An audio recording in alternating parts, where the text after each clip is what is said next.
Hi everyone, this will be a quick video about how the backpropagation derivative is computed in pytorch.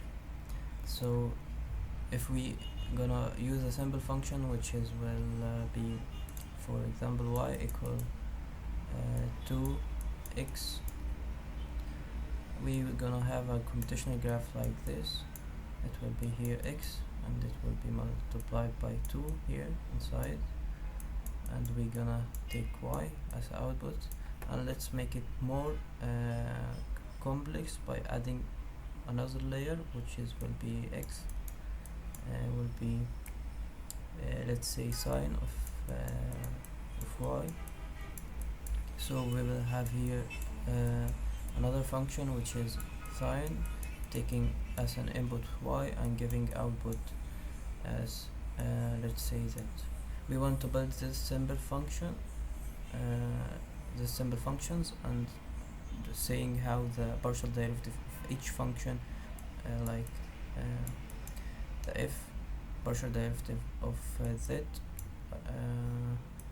to y, okay, and also the partial derivative of z to x. Let's start by importing here torch, and importing also torch the neural network as nn. I think that's it, and we need to import mass also. Here we will make an x which is equal to, let's make it torch dot clean space.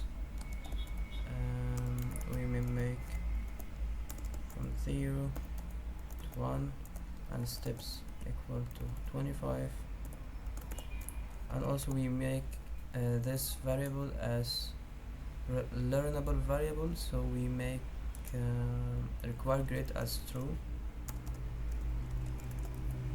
required grade true. This means that this variable is learnable and it will have gradient.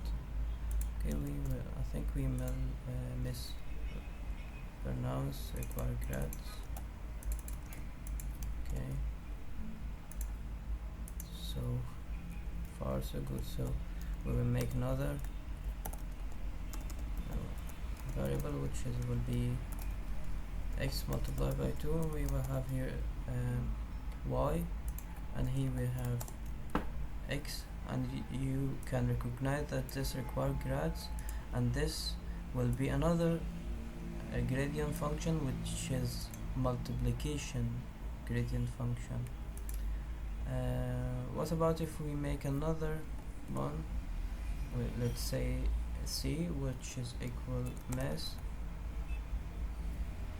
dot cosine y. Okay, I'll make it sine y. What's wrong here? Only one element tensor can be converted to. Okay.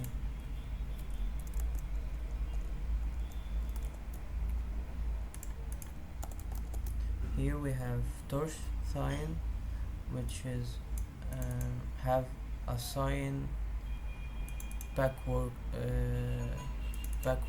function. So if we see those function, we will have here x, which is input to 2x, giving us y, and here we're taking as an output,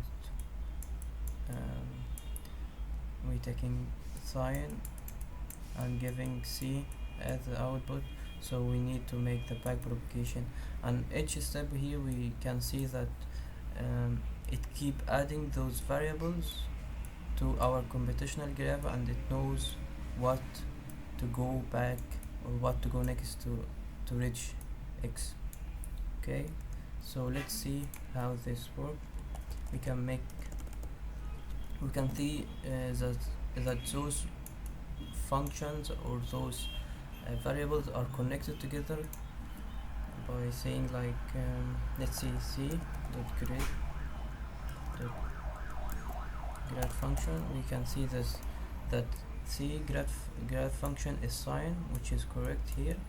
We can go to the next function, and we will see that it multiplication function which is a true also, because C we're getting C from sine, but if we go back one step we will get the y, which is used in C, by multiplication. So if we want to see the whole back propagation, we can make something like this. We make current equal, let's start from C, and while current not equal null or empty tuple, this will be empty if it reaches to x, because x doesn't have any back gradient or any back functions. So we can make print x or print current, then we make the current equal current dot next function. We will take, by taking this, because this a tuple, okay, we're taking this part and only want to print this part, because here is a part, okay.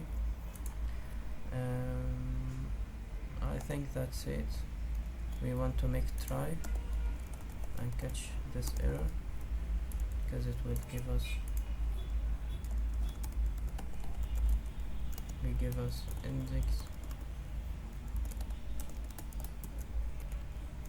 index error. We want to print the end. It will give us index error when it try to the last one, the x, it will be an empty tuple, so it can't access any of those index, so it will give us this error. So here you can see that we will start with sine, then we go to multiplication, then we go to accumulate. So we will start with sine as we see here, okay. The last layer have sine, then if you go to back one layer, you can see multiplication, which is we make it y equal 2x, and the last one, which is accumulate gradient, okay. So accumulate gradient, which is the x, to be 100% correct here, because in back propagation the gradient expects that the output is the loss function, so this loss function is a single value. So it recommended, if we give an example like this, to make another one, which is